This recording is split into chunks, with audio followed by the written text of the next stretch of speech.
قبلی فهمیدیم ایلد فارمینگ چیه و چطوری میتونه برامون سود بسازه. اما امروز قراره بریم سراغ یه ابزار فوق العاده کاربردی به اسم دیفای لاما، یه پلتفرم رایگان که نشون میده کدوم پروژه‌ها دارن رشد میکنن، کدوم استخرها بیشترین APY رو دارن و حتی اینکه چطور میتونین ریسک و پاداش هر فارم رو بهتر درک کنیم. قراره با هم بخش ایلد این سایت رو قدم به قدم یاد بگیریم، ببینیم چطور از فیلترها استفاده کنیم و در نهایت یاد بگیریم چطوری پروژه‌های واقعی ایلد فارمینگ رو پیدا کنیم قبل از اینکه همه برن سراغشون. اگه دنبال سودی هستی که هوشمندانه تر به دست بیاد، این ویدیو دقیقاً برای تو. سلام رفقا، رضا هستم از تیم پرشین کریپتو سورس. امیدوارم هر جا که هستید شاد و تندرست باشید و خوشحالم که دارید توی یه ویدیوی دیگه بنده رو همراهی میکنید.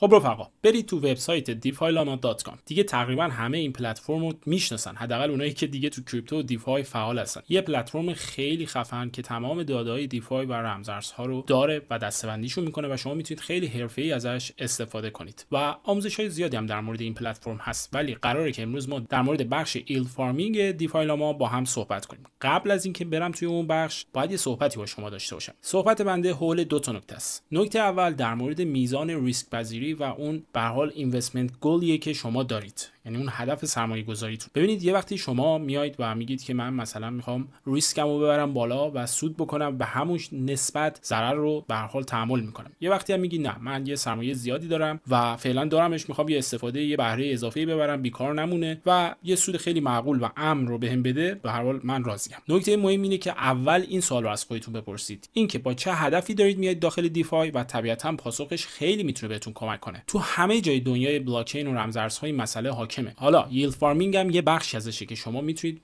کارهای پر ریسک کنید، حالا ریوارد زیاد به دست بیارید، یا میتونید به هر حال کارهای معقول کنید، یه ریوارد کمتر ولی سیف تر رو به دست بیارید. بس اون استراتژی شخصی خودتون داره. این نکته خیلی مهمه. نکته بعدی اینه که ببینید در گذشته زمانی که ایلد فارمینگ اومده بود، مثلا تابستون دیفای سال 2020-2021 و خیلی ترند شده بود، مثل یکی از ترندهایی که همین الان اومده، مثلا تو این چند سال اخیر که میم کوین ها خیلی هایپ شدن و سرمایه عجیب و غریبی داره میره سمتشون، اون زمان هم ییلد فارمینگ سودای عجیب غریب میداد. مثلا شما میتونستی یه مقدار پولت رو لاک کنی توی استخر به هر حال و مثلا تو 6 ماه چند هزار درصد سود بگیری و خیلی ترند شده بود. اون تابستون دیفای که خیلی معروف و تازه اومده بود و کم کم که جلوتر رفت و بازار دیفای پخته تر شد، دیگه اون داستان ها نبود. اتفاقای بدی که افتاد توش، شکست هایی که تو پروژه ها بود، از دست رفتن های سرمایه، هک شدن، ریسک اسمارت کانترکت و مواردی که تو ویدیو قبلی بهتون گفتم و حتما ویدیوی آموزشی رو ببینید، من این بالا لینکش رو قرار میدم. اون دوران تموم شده. اومدیم تو دورانی که باید درک درستی از دیفای داشته باشیم و یه سود خوب رو بتونیم ازش شکار کنیم. پس هیچ وقت به هیچ حوزه توی کریپتو توهمی نگاه نکنید. شاید یه زمانی ترند بشه، مثلا پارسال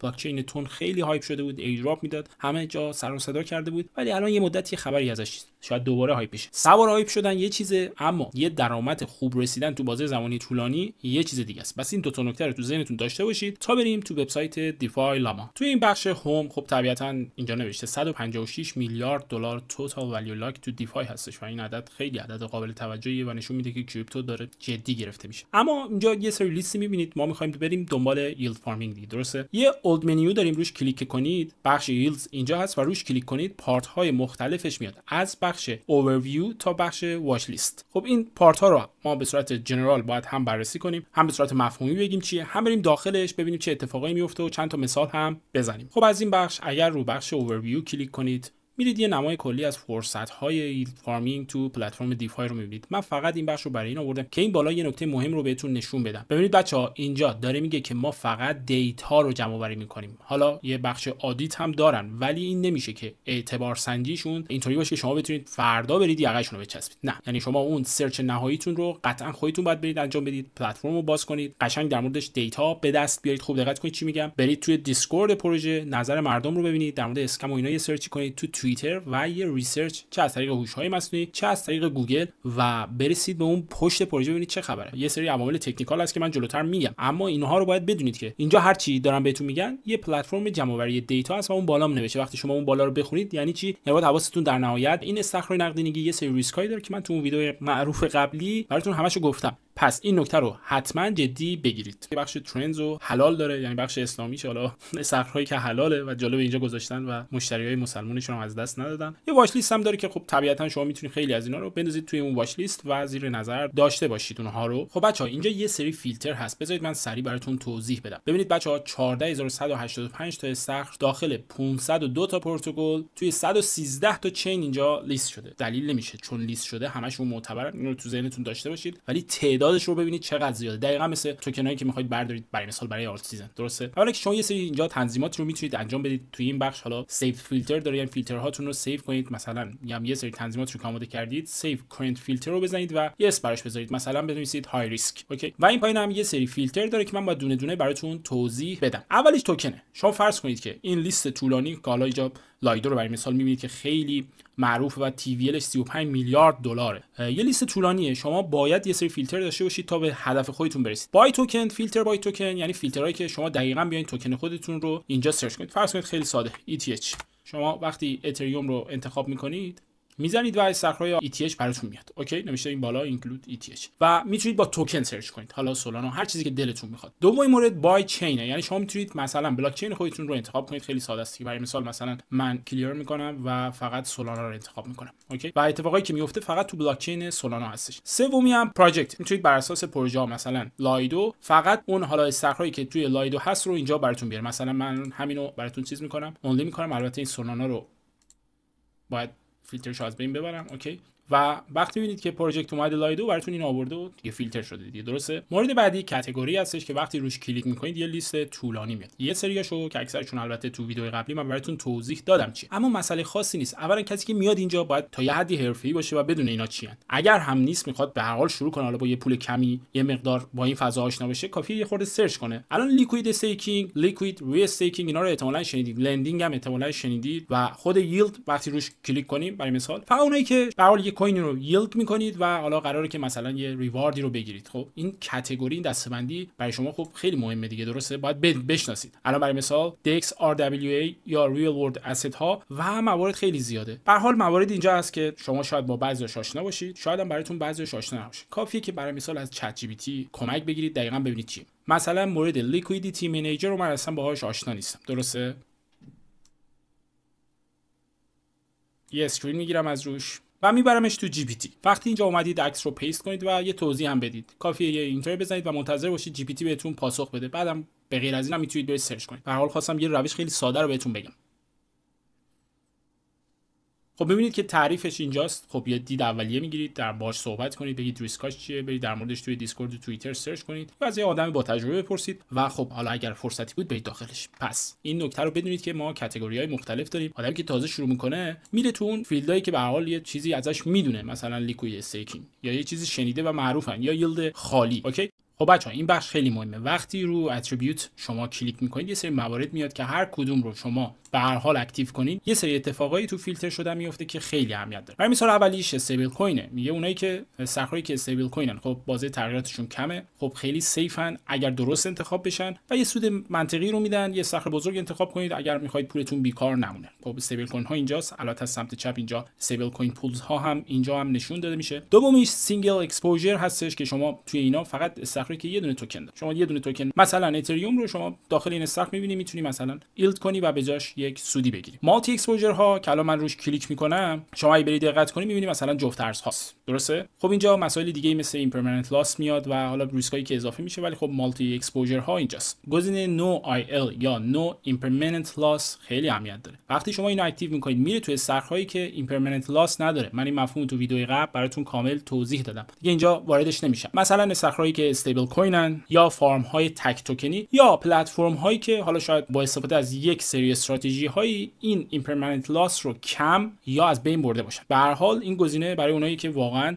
نمیخوان دوچار این ضرر ناپایدار بشن خیلی هم اهمیت داره. مثلا ما الان کلیک میکنیم ببینیم چه اتفاقی میفته. الان شما اینجا نگاه کنید یه توکن هستش تو لایدو، میتونید لاک کنید. حالا من فیلترهای دیگر دستکاری نمیکنم و APY تون 2.58% سالیانه است هیچ ریسکی نداره و هیچ ایمپرمننت لاسی نداره. هک این پلتفرم هم خیلی احتمالش کمه. اوکی، پس این اتریبیوت هم خیلی اهمیت داره. اگر بیایم پایینتر نوشته میلیون دلار، اونایی که تی وی الشون از میلیون دلار به بالاست. ببینید بچه‌ها اینو از بخش اون تی وی ال رنج که سمت راستم میتونید شما به هر حال تغییر بدید. ولی خب این گزینه اتریبیوت هم این رو داره و شما اینجا میتونید اون استخراجی که یه خورده جون گرفتن بالا 1 میلیون دلار صاحبی داره، شما اون رو انتخاب کنید و فیلتر کنید. دیگه نیاید استخری که بگید واو چه ای پی وای داره مثلا 10000% و میبینید که 3000 دلار مثلا تی وی ال داره. مشخصه این اصلا بذار خودمونی بگم جوجه سخت محسوب میشه. اوکی، پس این فیلتر اینجا هم هست، تو تی وی ال رنج هم هست. پایینتر که بیاین یه گزینه خیلی جذاب داریم که حتما فعالش کنید، حالا توصیه منه و نوشته آدیتد، یعنی توسط حالا شرکت ها پلتفرم های معتبر اسمارت کانترکت اون حالا استخر بررسی شده و اعتبار سنجی شده. ریسک هک و مشکلاتی که منجر به ضررها میشه رو به شدت میاره پایین. بازم میگم دیفای لاما اون بالا نوشته تصمیم نهایی با خودتونه، ولی این گزینه رو وقتی اکتیو کنید یعنی ریسک این مسئله رو تقریبا از بین بردید. بعضیا اینو اکتیو نمیکنن، میرن زرنگبازی رو میرن توی استخر پول میگیرن، درجا پولشون رو میکشن بیرون. اون دیگه مثل ترید میم کوین هاست، ولی جای سیف میخوای مثلا ترید کنی مثل ترید بیت کوین. دقیقاً مفاهیم تکراریه، فقط باید شما اون بیس رو درک کنید. پس وقتی آدیتت رو اکتیو میکنید دیگه احتمال اینکه اسمارت کانترکت هک بشه، پروژه با پدر مادر نباشه، مشکلاتی که منجر به ضرر بشه رو ندارید. گزینه نو اوتلایر وقتی شما اون رو اکتیو کنید دیگه استخرایی که ای پی وای عجیب و غریب داره رو فیلتر میکنه میره پیکاش. دیگه شما نمیبینی مثلا استخری بگه 8000% APY دارم. حالا جلوتر مبحث APY رو هم براتون به صورت تکنیکی باز میکنم. پس این هم خیلی کاربردیه. Stable Outlook، خب این گزینه هم به شدت مهمه. استخرهایی رو براتون نگه میداره که تی وی الشون یه دفعه تغییرات شدید نداره، APY شون تغییرات عجیب و غریب نداره، یه دفعه از مثلا 3% به 300% تبدیل نمیشه، پاداشهای یهویی و ناگهانی بهتون نمیدن، یه حالت استیبل، یه حالت قدرتمند دارن و میتونه رو به بالا هم باشن. یعنی یواش یواش دارن رشد میکنن، نه تنها پای دارن، حتی دارن رشد میکنن. داده‌های این موارد هم از منابع چندگانه تایید شده. پس ببینید No Outliers، Stable Outlook، اودیت، میلیون دلار، اینا اهمیت داره. اینا رو تیکشو فعال کنید، کلا ریسک رو دارین کم و کمتر میکنید. گزینه های کانفیدنس هم که یه جورایی اسمش روشه دیگه. خب این گزینه مواردی رو نگه می‌داره که دیتای خیلی معتبری دارن و تایید از چند تا منبع دارن. به درد اونایی میخوره که واقعا میخوان از استخرهای با پدر و مادر استفاده کنن. مثل گزینه قبلی، یه گزینه‌ای که اعتبار سنجه. متوجه میشید؟ یعنی میگین که واو چه استخری داره خوب رفتار میکنه، دیتاش درسته و این شکلی. گزینه بعدی هم خب به نوبه خودش جذابه، برای ایردراپ هانتر هاست. البته از طریق ییلد فارمینگ. پتانسیل ایردراپ واسه پروژه‌ای که حالا شاید تایید رسمی هم نشده باشن ولی میتونن ایردراپ داشته باشن و خب ایردراپ هانتر ها اونا رو رصد میکنن. اگر توی اون ایردراپ ها شرکت کردن خب میتونن مثلا یه مقدار ییلد کنن و ایردراپی که از این طریق فارمینگ هم به دستشون میاد میتونه قابل توجه باشه. واسه این فیلتر هم خیلی جذابه. APY 0 هم گزینه بعدیه. خب اینا استخرایی هستن که هنوز سود سالیانه‌شون مشخص نشده، احتمالاً تو فاز تستن یا مثلا دارن بررسی میشن. اونایی که شکارچی هم میرن اینا رو یه نگاهی میکنن، میرن در موردشون ریسرچ میکنن تا بتونن اول از همه ازش بهره ببرن و یه فیلتر میتونه جذاب برای خیلی حرفه‌ای‌ها باشه. LST توکن اونلی هم گزینه بعدیه که حالا من بهش میپردازم. گزینه لیکوید استیک دریویتیو هم خب برای LST هاست دیگه و شما میتونید مثلا اون استخرایی رو بیارید بالا که وقتی حالا یه مقدار ییلد میکنید یه توکن نماینده بهتون میده، شما با اون توکن میتونید یه سری فعالیت‌های مثل ترید، مثل دوباره روی استیک کنید و کارهای حرفه‌ای. واقعا به درد حرفه‌ای‌ها میخوره، اما خب یه فیلتریه که اونها رو میاره که شما سود روی سود میارید اما اگه بلد نباشید ضرر روی ضرر میاد و ریسکایی داره که من تو ویدیو قبلی براتون بازش کردم. پس ببینید این بخش اتریبیوت به شدت اهمیت داره. شما خیلی راحت میتونید فیلتر کنید پروژه‌ای رو که میخواید برسید به اون هدف که میخواید. اینجا خیلی اهمیت داره. حالا مثلا توکن و چین و پروژکت و اینا خیلی فیلترهای ساده ایم، ولی این فیلتر رو باید درک کنید.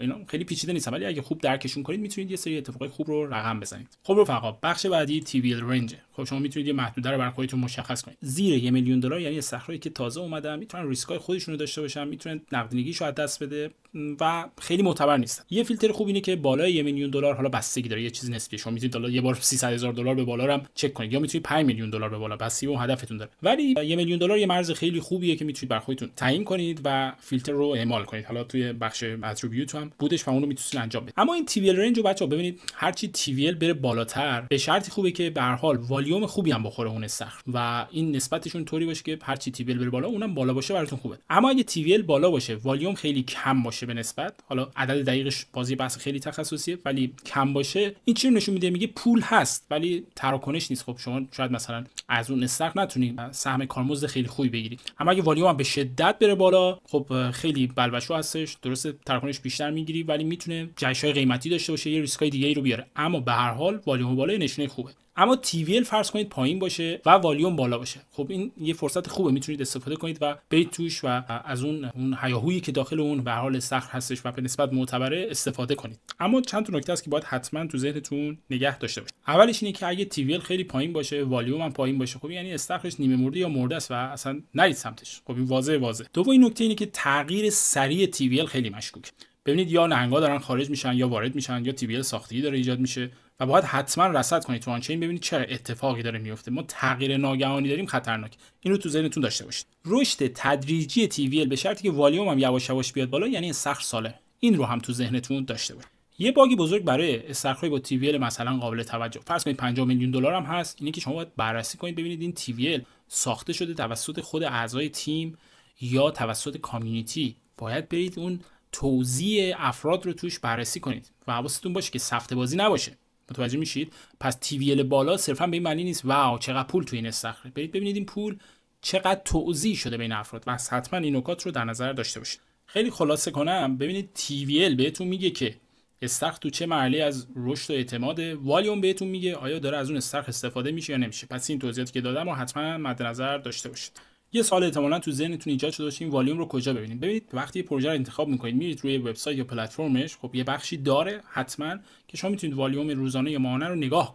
برید والیوم رو نرید مثلا تو 2 سال اخیر نگاه کنید، برید توی بازه نزدیک به اون بازه‌ای که قرار روش حالا پولتون رو ییلد کنید بررسی کنید و ببینید چه اتفاقایی براش افتاده نسبت به تی وی ال. پس این نکته رو هم در نظر داشته باشید. مورد بعدی APY هست که مفهومش کامل براتون تو اون ویدیو توضیح دادم. حالا سود سالیانه میشه گفت مرکب. نکته که هست اینجا میتونید براش رنج ایجاد کنید و بازم میگم ببینید شما تو تابستون دیفای میتونید تا چند هزار درصد هم APY بگیری و از اون فرصت های ترند وار استفاده کنید. ولی الان این شکلی نیست.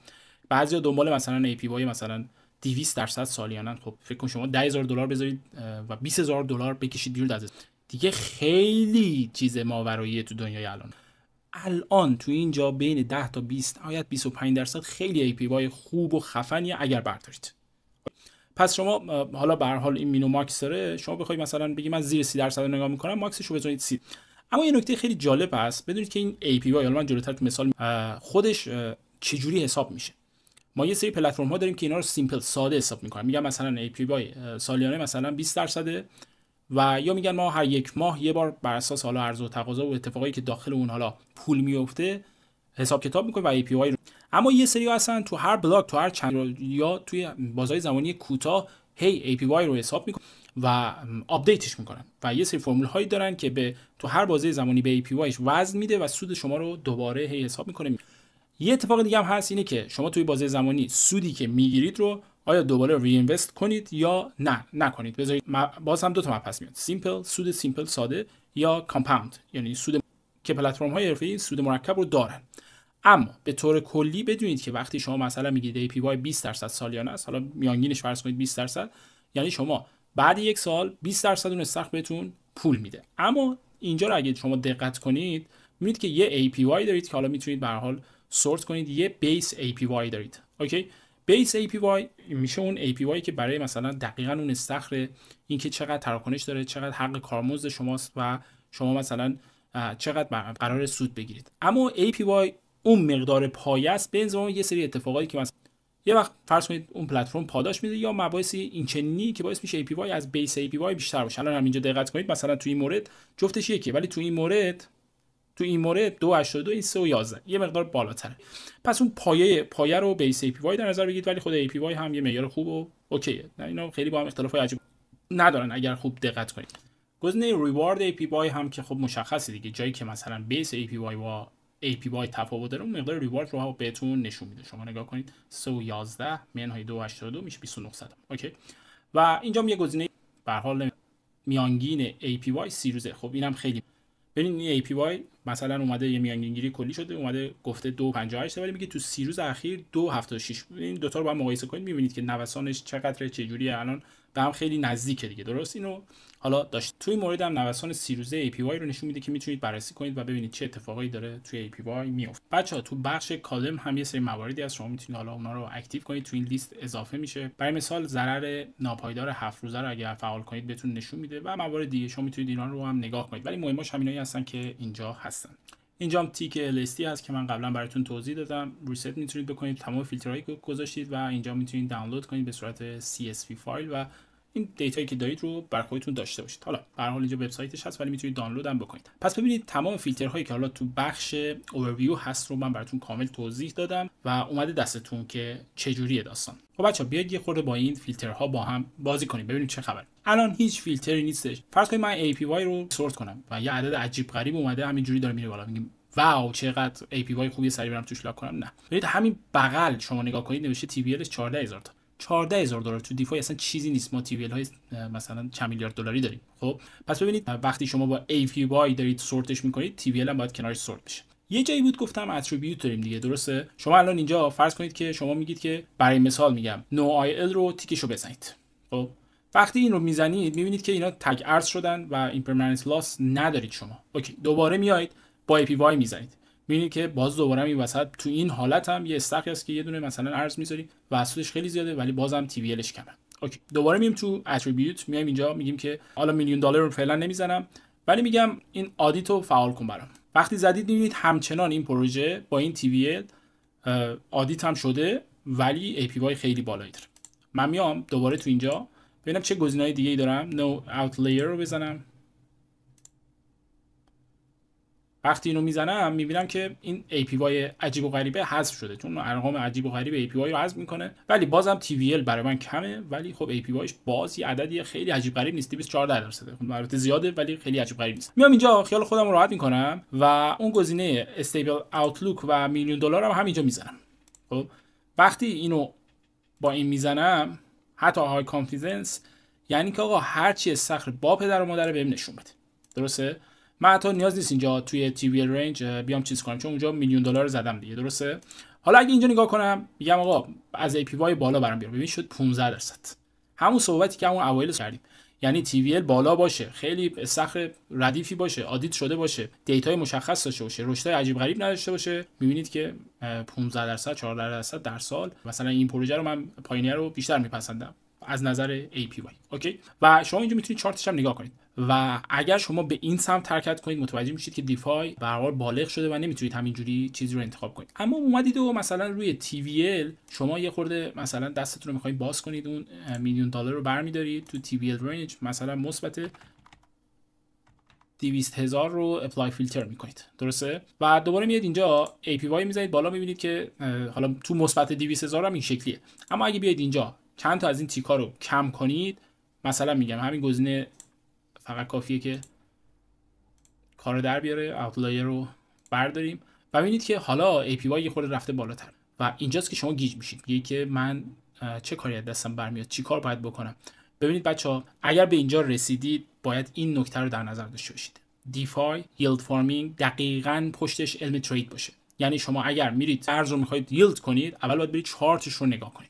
حالا کوین گکو هست، تریدینگ ویو هست و تکنیکال بلد باشید، فاندامنتال بلد باشید. یعنی اون پروژه رو بررسی کنید ببینید پروژه با پدر مادری است، اینجایی که شما دارید میرید اصلا قرار رشد کنه، نوسانش چجوریه، قرار نابود شه. مثل همون مثالی زدم که افراد پر ادعا با 100,000 تا سابسکرایبر اومدن و گفتن که حالا پورتال ETH رو شما برید توی استخر نقدینگیش $10,000 بذارید و ارز پورتال نابود شده تقریبا و کلی از سرمایه سابسکرایبرشون از بین رفته و صداشو در نمیارن و ویدیوش هم پاک میکنن. ولی خب اگر کافی اونه که دنبال میکنن همه رو تا ببینن چه اتفاقی میفته، اینا رو دیده باشن، میان اینجا تو کامنت ها با ما میگن که این فرد کی بوده و چه جوری ملت ضرر زده. پس ببینید شما وقتی به اینجا رسیدید باید سواد ترید داشته باشید، سواد فاندامنتال داشته باشید، باید پروژه رو بلد باشید بررسی کنید، چه حالا برید تو آنچین بررسی کنید، چه اون وایت پیپرش رو ببینید، حالا کوفاندراش رو ببینید، چه برید تو دیسکورد پروژه، چه برید توی توییتر و بدونید که اون داستان از چه قراره. اما اگر میگید من دیگه واقعا این کاره نیستم و خیلی نمیصرفه برام، باید چیکار کنید؟ ریسک رو کم کنید. بیایید بگید من بین 10 تا 20% APY و TVL بالا، والیوم منطقی، پروژه‌های معروف اوکی ام. یعنی یه پولی دارم برای مثال اتریوم و برای آلت سیزن اومدم و هولدش کردم. اوکی، میام اینجا یلدش میکنم، میگم مثلا تا سال بعد که قرار مثلا چیز کنم و انتظار دارم اتریوم رشد کنه، میشناسم دیگه نیاز نیست بررسی کنم، بریم 10% اتریوم بیشتر بدیم. اما اگه میخوای حرفه‌ای‌تر فعالیت کنی، علاوه بر این دانشی که از قسمت قبل و این قسمت دارم بهتون میگم، باید دانش کلی مثلا کریپتویی داشته باشید، بعد مباحث تورمی رو بلد باشید، مباحث فاندامنتال رو بلد باشید، آنچین رو بلد باشید، نمیدونم برید داخل تکنیکال تریدینگ همه چی رو سر در بیارید. همینطوری نمیتونید برید داخل مثلا حالا استخرایی که تک توکن هم نیستن، چند توکنن، دوباره ری استیک میکنن، لیکوید استیکینگ دارن و حالا سود مرکب هم دارن و شما بیاید حالا یه تی وی ال کوچیک انتخاب کنید و بگید واو من میخوام چیز کنم. بازم مثل بعضی از میم کوینا شاید شانس بیارید، ولی قرار نیست همیشه شانس بیارید. پس این رو بدونید که اگر قرار باشه که شما برای مثال ریسکتون رو خیلی بالا ببرید، باید دانشش رو هم داشته باشید. مثلا میگم ما تو کانال میم کوین بازمون همه این میم کوینایی که میگیم مثل بمب نمیترکن، ولی اگه شما مثلا با 10% سرمایه‌ات برید داخل، با ما 10 تا میم کوین برداری، 2-3 تاش مثلا بریزه، 2-3 تاش هم سودای معمولی بده، 3-4 تاش از بین 5 تا 300 برابر کما که تات کوین ما برداشتیم رشد میکنه. و اگه شما ثبت داشته باشی و این مدیریت ریسک رو داشته باشی، اون نتیجه رو میگیری. داخل دیفای هم همینه. شما اگه میخوای مثلا میگم $10,000 داری، میخوای بیاری اینجا مثلا تو دیفای فعالیت کنی، میخوای یه رفتار های ریسک کنی، باید یه رفتار میدیوم ریسکتون های ریسک رو پوشش بده. اینطوری نیست که مثلا بگی من $10,000 میبرم تو این استخر کوچیک آینده داره و بهم سالی 10,000 تا میده. نه، این دوران تابستون دیفای گذشته و شما قرار نیست این کارا رو بکنید. پس منطقی به قضیه نگاه کنید. اینجا من تمام موارد رو توضیح دادم. یعنی شما اگه بیاید دفعه اول هیچی از کریپتو ندونید، بخواید یه پروژه پیدا کنید با اون حالا اینوستمنت گولی که دارید، هم هدف سرمایه‌گذاری که دارید، تمام موارد رو بلدید. پس شما تمام موارد رو تو این بخش یاد گرفتین.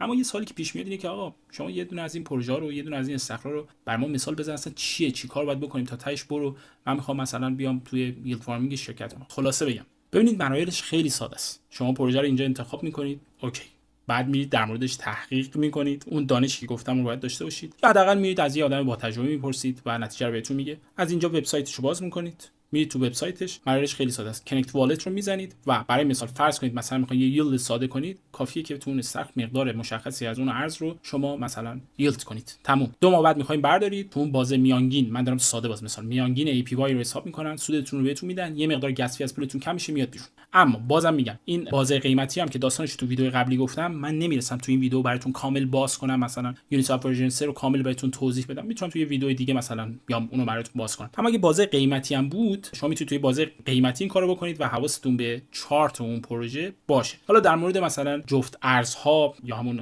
مالتی اکسپوژر ها که حالا قبلا توضیح دادم، شما باید حواستون به این باشه که همین پروژه همون پروژه رو کامل بشناسید، نوسانش رو در نظر بگیرید، ایمپرمننت لاسشون رو کامل در نظر بگیرید، ریسکش رو بپذیرید و برید داخلش. اما روند همینجوری خیلی ساده، وبسایت میبینید، بررسی کردید، اوکی بود، میرید داخل.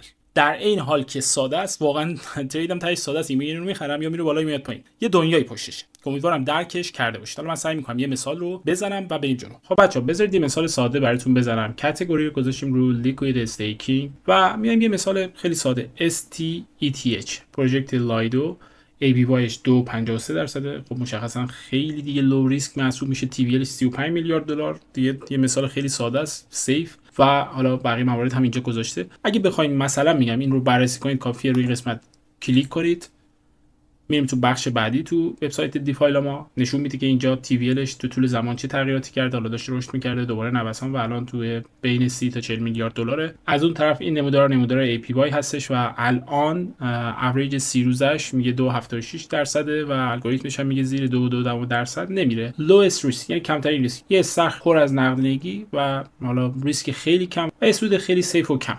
حالا اینجا اومده ریسک ریتینگ هم براتون مشخصاتشو گذاشته، نوشتمش بست گود، همه اینا خیلی چیزای ساده ایه و مووینگ اوریج 7 روزش هم اومده اینجا براتون نمودارش رو قرار داده که میبینید که تقریبا ثابت شده و نرخ سودش اینجا مشخصه که حالا اولش 2 خوردیه. کاتگوریش لیکوید استیکینگ و وقتی بخواید حالا برید تو شرکت کنید، کافی از این بخش رو وبسایت کلیک کنید و بیاید اینجا و فرآیند استیک و ارن رو انجام بدید. ببینید من وارد حالا هر وبسایت بشم، توضیحاتش رو بدم، جداگونه آموزش داره. فرض کنید الان برم مثلا میگم بیایم اینجا و حالا ریست آل فیلتر رو بزنیم، اینو بزنیم رو یونی سواب ورژن 3. میبینید که اینجا مثلا میگم یه سری جفت ارز هست و یونی سواب ورژن 3. شما باید برید توی وبسایت یونیسوپ با لیکویدیتی پول آشنا باشید، اون بازه رو اونجا انتخاب کنید و حالا ترانزکشن ها رو انجام بدید. هر کدوم از اینا یه آموزش کوتاه داره که حالا من در آینده براتون قرار میدم. اینجا تو دیفای لاما فقط می‌خواستم کار با دیتا رو بهتون یاد بدم، یاد بگیرید که چجوری حالا مثلا یه استخر رو پیدا کنید، بررسی کنید، ببینید چجوری دیتاشو بررسی کنید و از این صحبت ها.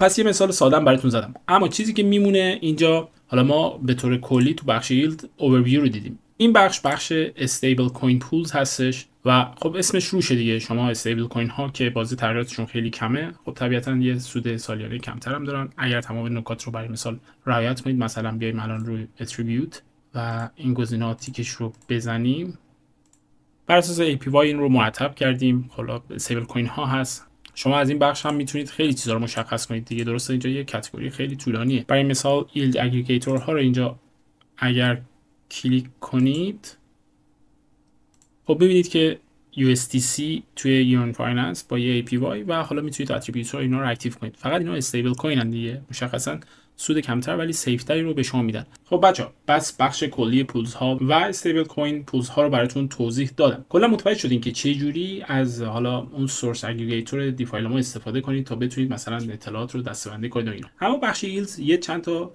حالا ساب تایتل دیگه هم داره. مثلا شما اینجا نگاه کنید، دلتا نیوترال استراتژیز. این یه استراتژیه که اگه نوسان قیمت داشته باشیم خیلی پول شما بالا پایین نمیره، فقط از حالا اون پاداش ها و اون ریواردی که داخل اون استخر هست، یه استراتژی هایی هست که به شما یه سودی میدن. ببینید استیبل کوین ها هم به ذات اینجوریان. این استراتژی میاد ریسک قیمتی رو کم کنه. مثلا اگه اتریوم بره پایین یا بره بالا، شما نوسان قیمتی رو تجربه نمیکنید. خود اون مکانیزمش اینجوریه. به جاش از اون کارمزدها و پاداش ها و اینا شما یه درصدی سود میگیرید. یه مبحث طولانیه. یا لیوریج لندینگ هم به همین شکل تخصصیه. بحث لانگ شورت استراتژی هم همیشه. اینا یه مباحثیه که اگه من در آینده احساس کردم بچه‌های چنل تعدادشون رفت بالا و دوست داشتن که به صورت تخصصی اینا رو براشون باز کنم، حتما در موردش یه ویدیو کامل میگم، چون هر کدومشون یه ساعت طول میکشه بخوایم واقعا واردش بشیم. اما اون نکاتی که الان میخوام بگم به شما این حس میده که در حال حاضر نیاز نیست اینا رو باز کنیم. و اون چیه؟ اون اینه که ببینید بچه‌ها، بحث ییلد فارمینگ یه چیزی نیست که ترند بشه بیاد و بره، همیشه تو دیفای هستش. و اگر شما یه پولی داشتین، یه ارزی گرفتید، برای مثال میخواید هولد کنید و فعلا کاری باهاش ندارید، میتونید بیاید لو ریسک مثلا یه استخر رو پیدا کنید، حالا یا یه سود معقولی اون رو بردارید. اما اگه بخواید های ریسک هم اقدام کنید، کافیه که برید تو یونیسوپ مثلا ورژن 3 برای مثال و اون بازه قیمتی رو فعال کنید، همون مبحث کانسنتریت لیکویدیتی که تو ویدیو قبلی گفتم. یعنی شما توی بازه قیمتی حالا بیاین اون پولتون رو وارد کنید، یه سود بیشتری میگیرید، ولی باید حواستون باشه که بازه قیمتی از اون محدوده خارج نشه که حالا این پرمننت لاس رو تجربه کنید. کافیه که یه مقدار تکنیکالتون خوب باشه، حمایت ها و مقاومت های خوب رو روی چارت بلد باشید و حدس بزنید از لحاظ تکنیکال که تو اون بازه زمانی تو اون رنج میمونه و اون بازه قیمتیتون رو انتخاب کنید. در همین حد کافیه. اگر بخواید خیلی تخصصی برید توش الان، خب ریسک کار رو میبرید بالا. اگر تو فعال حوزه کریپتو هستید، خب میتونید مثلا تریدر فیوچر باشید، میتونید میم کوین ترید کنید، میتونید هولدر باشید، آل سیزن هست. ولی این مباحث ریسکی ییلد فارمینگ باز هم به همون اندازه که داخل مثلا میم کوین تریدینگ ریسک داریم، اینجا هم ریسک داریم. خیلی کار معقولانه نیست با پولتون بخواید این کارو کنید، مگه اینکه واقعا تخصصی بیاید. ببینید اون کسی که میم کوین میگیره 200 برابر میشه، یعنی همینجوری شانسی نمیگیره دیگه، درست؟ یه سطحی رسیده. اینجا هم همینجوری. پس نیازی نیست اینا رو من براتون باز کنم. اما یه بخش آل پروژکت داره خیلی جالبه. وقتی روش کلیک کنید میبینید که تمام پروژه‌ای که حالا تو ییلد فارمینگ یا اصلا تو دیفای هست و اینجا براتون فهرست میکنه. خیلی جالبه. مثلا میگه لایدو، حالا ایدراپ یه چیزی باشه، اینجا براتون میگه کاتگوریش لیکوید استیکینگ. چه جالبه. مثلا آب ورژن 3 لندینگ. خب اینا رو قبلا توضیح دادیم، با یه سرچ ساده میتونید بیاد دستتون دیگه. میرکل ییلد خالی، یعنی شما حالا یه ارزی رو ییلد میکنید، یه سودی رو ای پی وای رو دریافت میکنید. یا لیکوید ری استیکینگ. ببین پروژه اینجا هست، هر کسی که واقعا این کار است میاد اینجا نگاه میکنه، بررسی میکنه، تعداد پولز ها رو میبینه، کامباین تی وی ال رو نگاه میکنه. مثلا توی لایدو 35 میلیارد دلار آدیت رو نگاه میکنه، میبینی که مثلا الان این پروژه میرکل هنوز آدیتش تیکش نخورده.